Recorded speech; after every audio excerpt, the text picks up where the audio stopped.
I've never been the type to involve lawyers in family matters.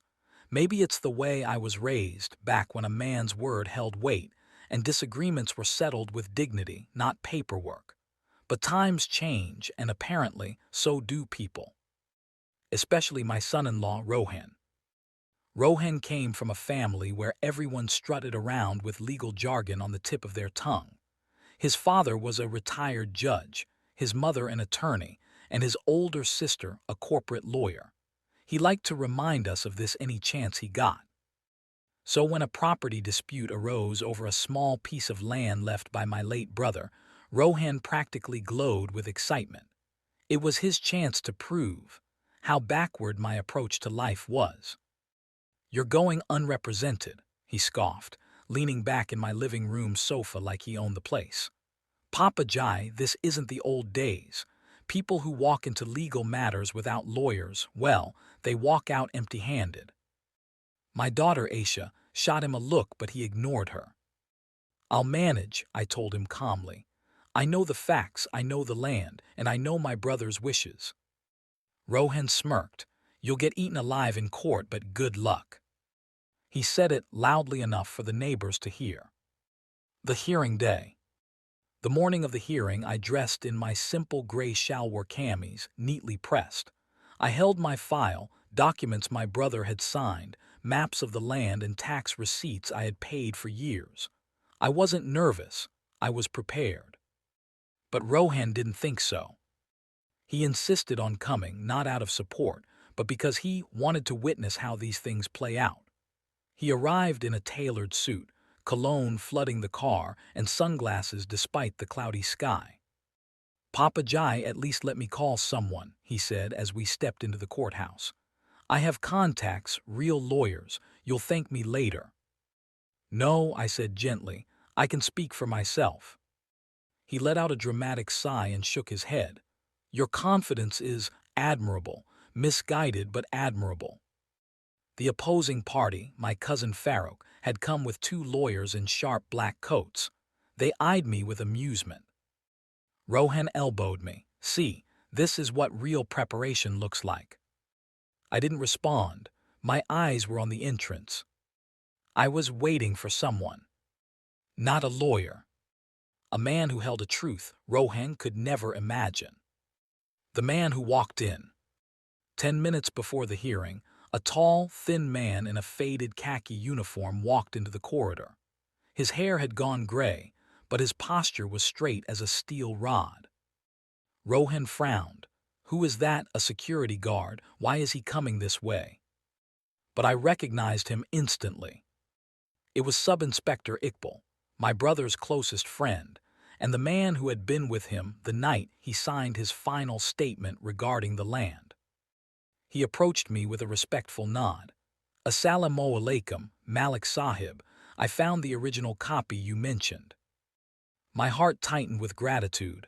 "Thank you, Iqbal. You came just on time." Rohan's eyebrows shot up. "Papa Jai, what is this?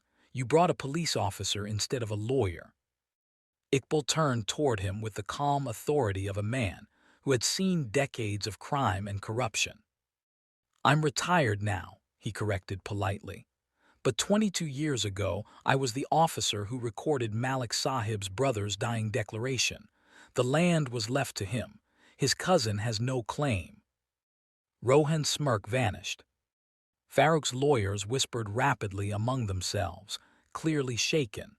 They hadn't expected anyone to bring such a powerful piece of evidence. Rohan leaned toward me. "Why didn't you tell me you had this?" "You never asked," I replied softly. Inside the courtroom. The courtroom was old and dusty, the kind of place where the fans overhead spun slowly and the wooden benches creaked like protesting elders. But the atmosphere changed the moment Iqbal stood to testify. He presented the original statement, signed, thumbed, and witnessed by him as the duty officer. "Your Honor," he said firmly, "I was present when the deceased gave his final instructions.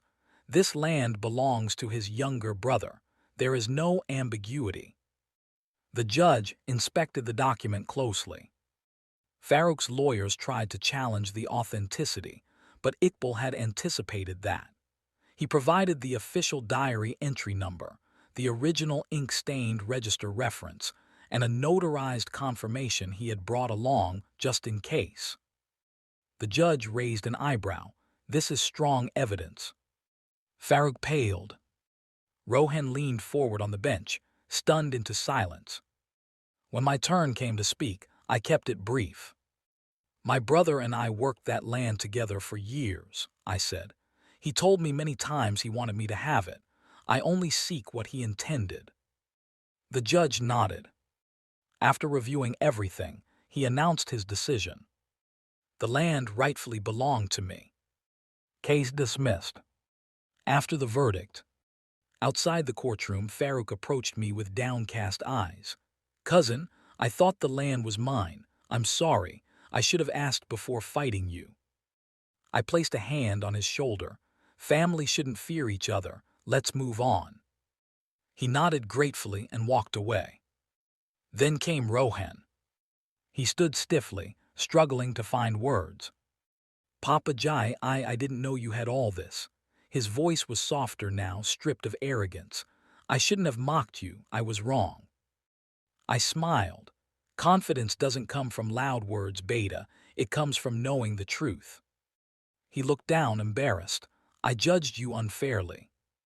Yes, I agreed gently, but today was a lesson for both of us. Iqbal chuckled. Young people always think lawyers win cases. Sometimes it's simply the truth that wins. Rohan swallowed hard. Papa Jai, if you ever need anything, I'm here, truly. I patted his back. Then start by treating your family with respect, not assumptions. He nodded vigorously. The day everything changed. That evening at home, Aisha hugged me tightly. I knew you'd be okay, she whispered. I looked at Rohan, standing a little behind her, humility replacing the arrogance he'd worn like a badge. He came closer. I'll never underestimate you again, Papa Jai. I smiled warmly. Good, because respect is worth more than any lawyer. He bowed his head, lesson learned. And in that moment, our family shifted, subtly but forever. Not because I won the land, but because the man who showed up reminded everyone that truth, loyalty, and integrity still matter, even in a world obsessed with legal power.